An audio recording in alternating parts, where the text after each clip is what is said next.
EPA Podcast, capítulo 2 del establecimiento público ambiental del distrito de Buenaventura. En esta ocasión nos va a acompañar Julie Riascos, bióloga de profesión, quien ha ejercido un arduo trabajo para defender la fauna silvestre en Buenaventura. Bienvenida, Julie.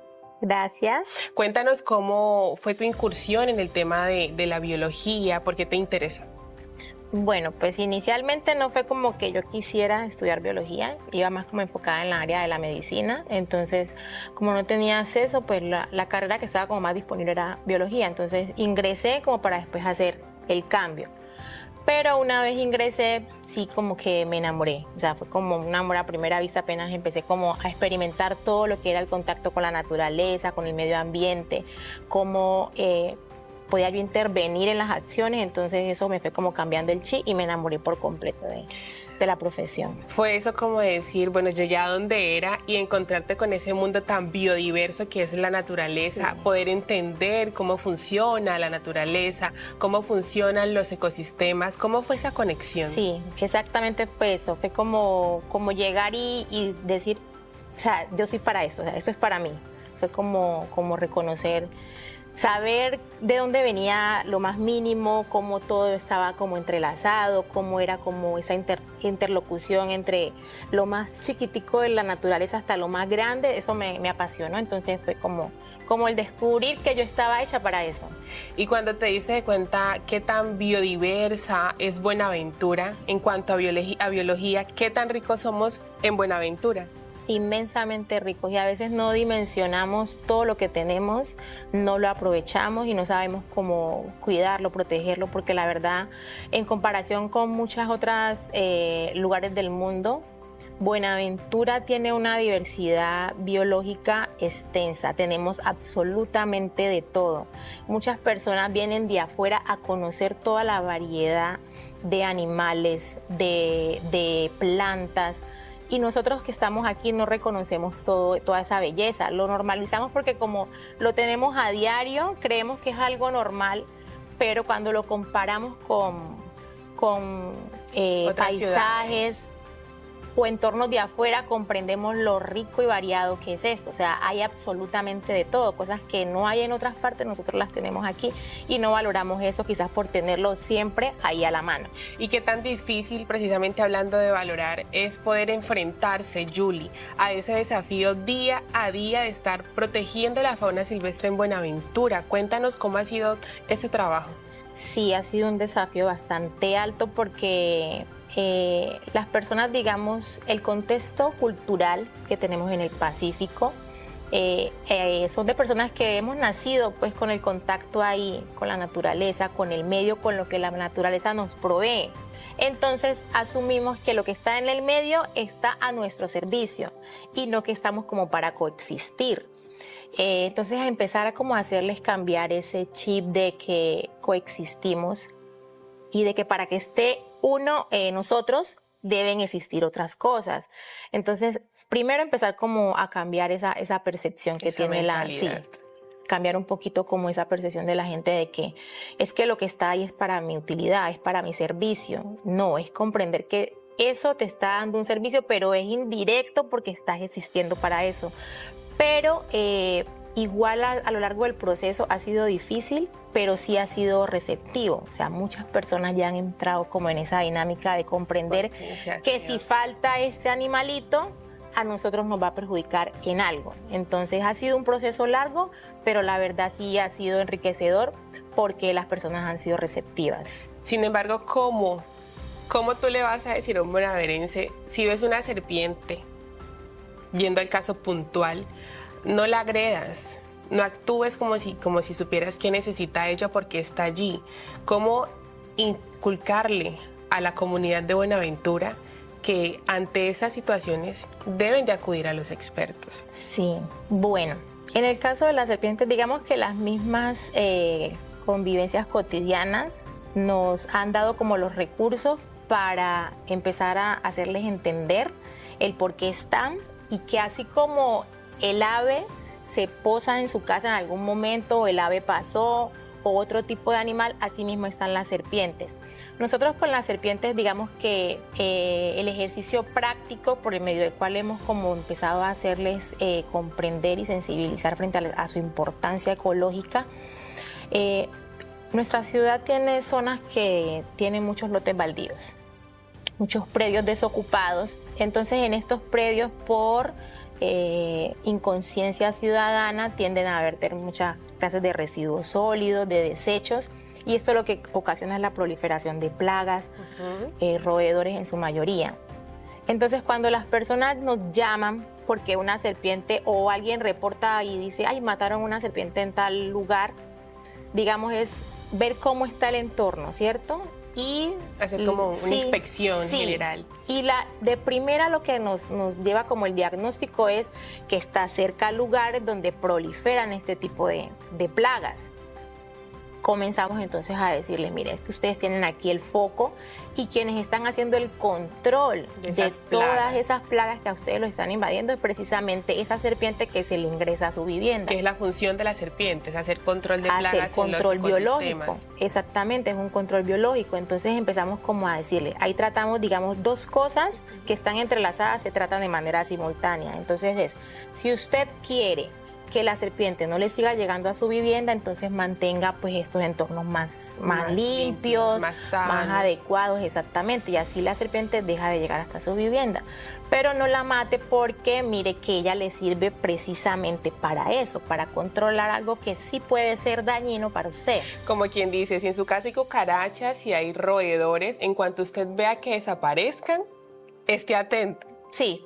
Esté atento, esa puede ser una muy buena señal. Claro, es que eso es lo bonito de la naturaleza. Todo converge es un círculo. Entonces una cosa conlleva a la otra. Y digamos que a través de los procesos de sensibilización ese ha sido como el principal enfoque, ¿no? El entender que todo es un engranaje y que cada acción conlleva una reacción y cada acción de nosotros involucra una reacción dentro del medio, dentro del ecosistema. Y digamos que yo creo que ha sido de verdad como receptivo en ese sentido porque las personas han comprendido.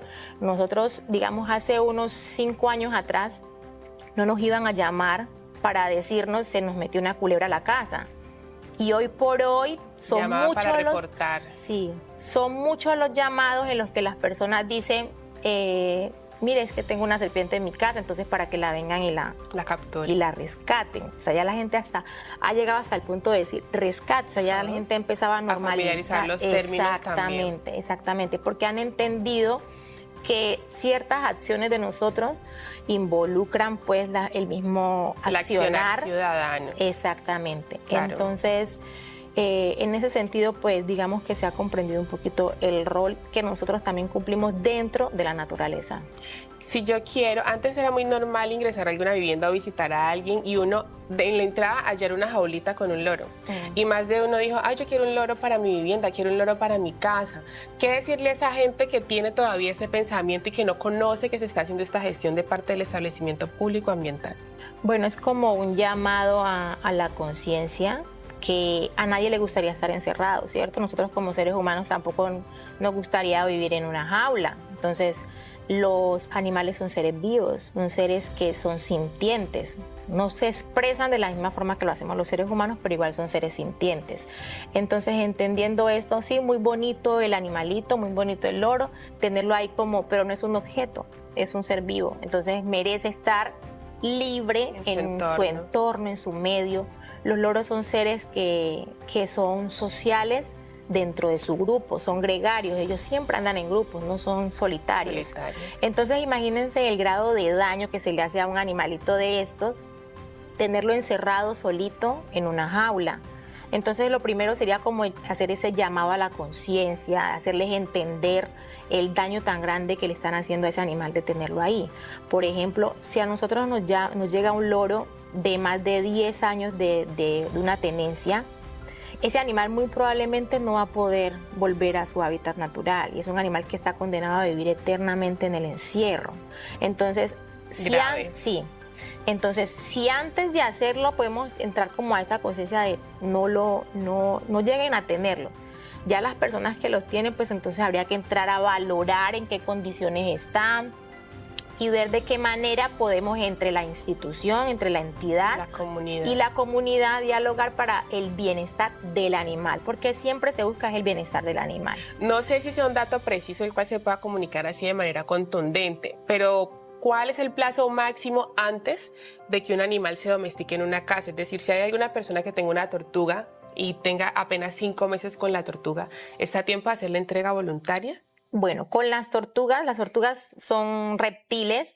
Con los reptiles es un tema mucho más, digamos, sencillo en el tema de la recuperación de animales que han sido objeto de tenencia, es decir, que han tenido bajo domesticación. Usted puede tener una tortuga hace más de 10 años. Y la tortuga, si usted está en capacidad y entiende su importancia y desea entregarla, la tortuga se puede recuperar y se puede devolver a su medio natural. Porque a pesar del tiempo que dure en cautiverio, ella no pierde su capacidad ni su instinto natural para sobrevivir, cosa que no pasaría con un lorito. Con un ave. Cosa que no pasaría con un loro, porque sí tiene esa capacidad de apegarse, que es lo que nosotros llamamos impronta, de apegarse a esa figura que le provee.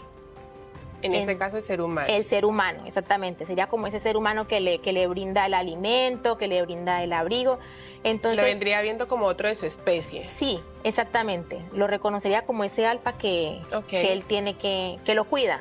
Entonces, con un ave sí, yo sí aconsejaría que, por ejemplo, si a alguien le están ofreciendo un ave para tenerla, inmediatamente reportarla y entregarla, porque sí crean una dependencia que a lo largo al tiempo le va a entrar a perjudicar. Nosotros tenemos loros aquí en el centro de rehabilitación que llevan más de 8 años y no han podido rehabilitarse, y ya sabemos que no van a poder volver a su hábitat natural.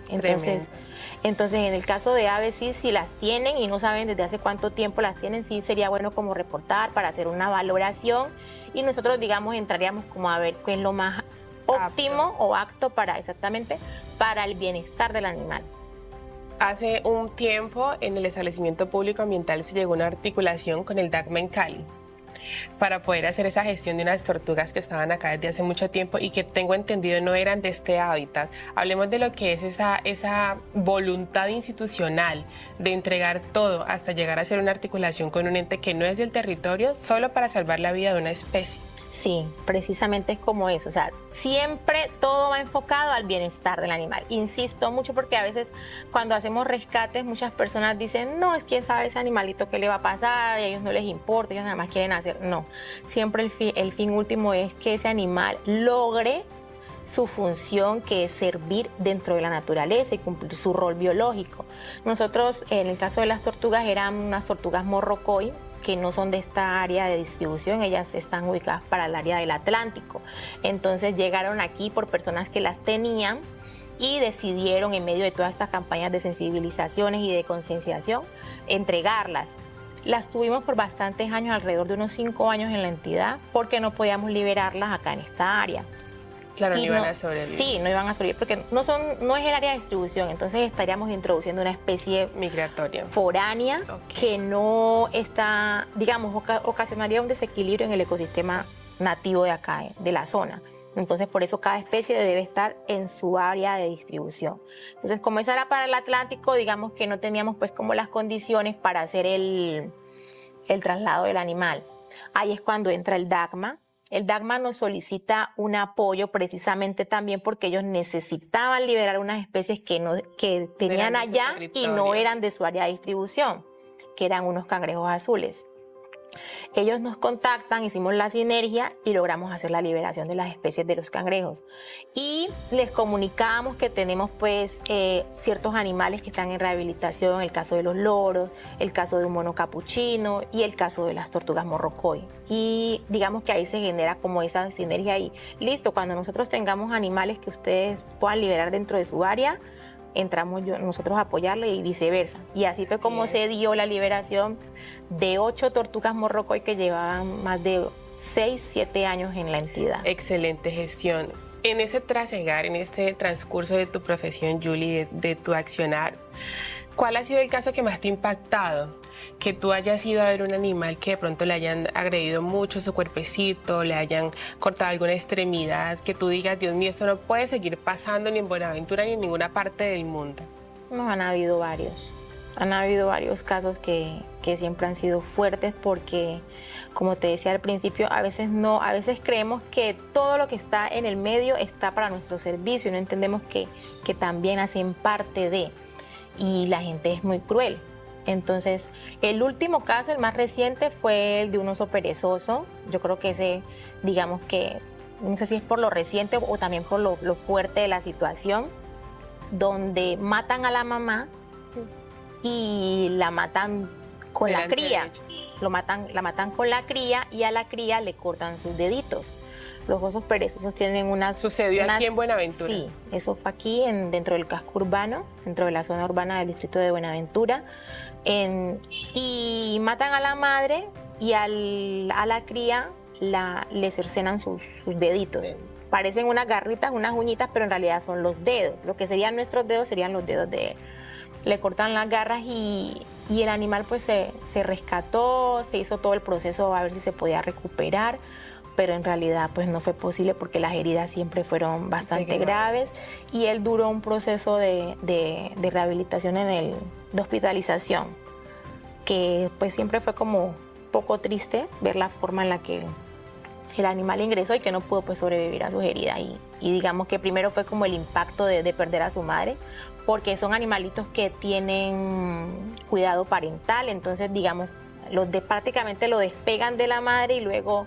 Como si hubiesen hecho eso entre una madre y un hijo, seres humanos. Exactamente. Cosas que no se deben de permitir y que ojalá todos los que están viendo este podcast puedan sensibilizarse y puedan entender de que eso en definitiva no se puede. Pero hay un actor importante en todo este trabajo que ha hecho el establecimiento público ambiental, dos actores diría yo, la Policía Nacional y la Armada Nacional. ¿Cómo han contribuido a que el EPA pueda realizar esta gestión de manera impecable? Sí, son aliados claves, primero en los procesos de rescate y también en los procesos de liberación. Entonces, digamos que hay una sinergia en cuanto ellos tienen una función que es bienestar por el verde de la bandera. Y el verde de la bandera implica la flora y la fauna. Entonces, como tienen ese plus de la conservación, cualquier tipo de llamado ante cualquier amenaza a la biodiversidad, ellos están prestos a servir. Entonces, digamos que han sido los actores como claves en rescates de fauna y en atención de fauna. Completar ese equipo. Sí, exactamente. Son una pieza fundamental. Y aunado a eso, no solo es como con los procesos de rescate, sino que han ido un poco más allá y también han apoyado los procesos de liberación. Porque a veces pues se requieren temas de traslados, lanchas o también las áreas donde hay que liberar siempre son áreas lejanas. Digamos que la entidad no contaría pues con la logística necesaria para adelantar este tipo de labores. Entonces ellos han sido como fundamentales en decir, no, nosotros también apoyamos eso y se han unido como... A resaltar a esas fuerzas militares por poder contribuir a esta misión del EPA. De manera resumida, Julie, vamos a concluir con dos temas. ¿Cuáles son las especies que cuando la gente las vea en la calle tiene que decir, tengo que llamar al EPA? Uno, de manera resumida, hagamos un listadito pequeño. Bueno, serían las tortugas, los loros, los perezosos, las zarigüeyas, gavilanes, iguanas, no sé qué otro animalito se me pasa reptiles, por ahí. Serpientes, babillas, cangrejos azules. Exactamente. Todo ese tipo de animalito, es decir, cualquier animalito que no sea un perro, un gato, un conejo, una gallina, una cabra, entraría dentro del concepto de fauna silvestre y entonces son animales que hay que conservar y preservar. Las guaguas, los armadillos, las iguanas, el guatín, las zarigüeyas, también vayan anotando. ¿Y qué pasa cuando alguien decide llamar y reportar? ¿Cuál es el accionar de nosotros? ¿Cómo llegamos? ¿Qué hacemos? Bueno, lo primero es recibir la información hacia dónde hay que dirigirse. La idea es en lo inmediato, en lo posible, llegar al lugar y ver pues cuál es la acción que hay que realizar con el animal. Entonces, se toma el animal, se toman los datos de la persona. No es como para hacer ningún proceso legal, sino que es como para que quede el soporte de que se atendió el llamado. Se lleva el animal a la entidad, al hogar de paso, aquí al hogar de paso, hacia donde se atiende y se valora a ver qué es lo que hay que hacer con él, si se encuentra en óptimas condiciones para liberarse o tiene que pasar por un proceso de rehabilitación, de sanación, o en el caso como por ejemplo de las tortugas morrocoy, que hay que esperar una remisión a un lugar donde se puedan tratar. Tenemos un hogar de paso, precisamente estamos grabando en el hogar de paso, ¿no? Esas especies que llegan aquí. Sí, siempre cualquier animal que se reporta para rescate, para entrega o que procede de un decomiso llega directamente al hogar de paso, donde está la técnica veterinaria, quien le hace su primera valoración clínica y determina en qué condiciones se encuentra el animal. Entonces, dependiendo de cómo llegue, de cómo ingrese, se determina si se puede liberar de manera inmediata o si requiere una observación, una valoración y si se debe quedar por cierto tiempo o debe remitirse, o en algunos casos en los que los animales llegan pues demasiado lastimados, pues apelando a ese principio de que el animal no esté sufriendo, pues en muchas ocasiones toca aplicarles eutanasia. La labor del establecimiento público ambiental, ¿en qué hemos avanzado? ¿Cómo hemos contribuido a lo largo de los últimos 4 o 5 años en Buenaventura? Yo creería que de una manera abismal, porque podría ser como ese comparativo de cuando se inició todo este proceso del rescate y manejo de la fauna, cuando las personas, o sea, absolutamente nadie te llamaba a reportar la presencia de zarigüeyas. Jamás había tenido reportes de presencia de zarigüeyas en una vivienda o de serpientes para que las personas para que la entidad fuera a rescatar el animal y no lo matara. Entonces, digamos que yo creo que el avance ha sido enorme. Abismal. Sí, hablamos de aproximadamente cuántas especies recuperadas en estos últimos 4 años. Alrededor de 1.200 especies más o menos han sido rescatadas. A 2025. Sí, de las cuales yo creería que alrededor de unas 900 han sido reubicadas y reinsertadas en su hábitat natural. Y la labor en este año ha sido espectacular, ¿no? Sí, porque... Ese desempeño de la ciudadanía. Exactamente. Es de resaltar que, o sea, el trabajo que se ha venido haciendo en realidad se ha surtido sus frutos porque no es como que hay que reportar, voy a hacer la entrega voluntaria, sino es como, ¿qué hago yo antes de? Si yo encuentro el animal y yo llamo y yo hago todo lo posible por entregar ese animal. Son cosas que antes no se veían y hoy por hoy, digamos que en la entidad quien va liderando son los rescates hechos por la misma comunidad, quien reporta y dice... Voluntariamente. Sí, quien reporta, hay un animal en tal parte y requiere el rescate. Y para eso estamos realizando esta clase de productos desde el establecimiento público ambiental, para que ustedes conozcan cuál es la labor, cómo ayudar a conservar la fauna silvestre y para que se vuelvan ciudadanos con sentido ambiental en Buenaventura. Esperamos que sigan conectados con más información y de esta manera finalizamos, Julie, el podcast. ¿Qué le dices a la ciudadanía? ¿Qué recomendación? Que sigan atendiendo ese llamado a conservar y preservar la fauna, la flora, que entendamos que nosotros coexistimos con otras especies, no estamos solos en el planeta, estamos los seres humanos y otros seres que habitan este espacio y coexistimos. Todos tenemos una función, un rol y hay que dejarlo ser. Entonces, que entendamos esta función, que entendamos esta labor y asimismo conservemos y preservemos la fauna. Los invitamos a que continúen en ese llamado a reportar cualquier caso, cualquier rescate de fauna, si tienen conocimiento de personas que tengan en su poder animalitos de la fauna silvestre como mascota, que los incentiven a que hagan el llamado a entregarlos, que la entidad está presta a recibirlos y no entrar en temas legales, simplemente abocando al principio de conservación y de priorizar a la fauna. Ya saben, la razón es una, porque el ambiente es responsabilidad de todos. Gracias.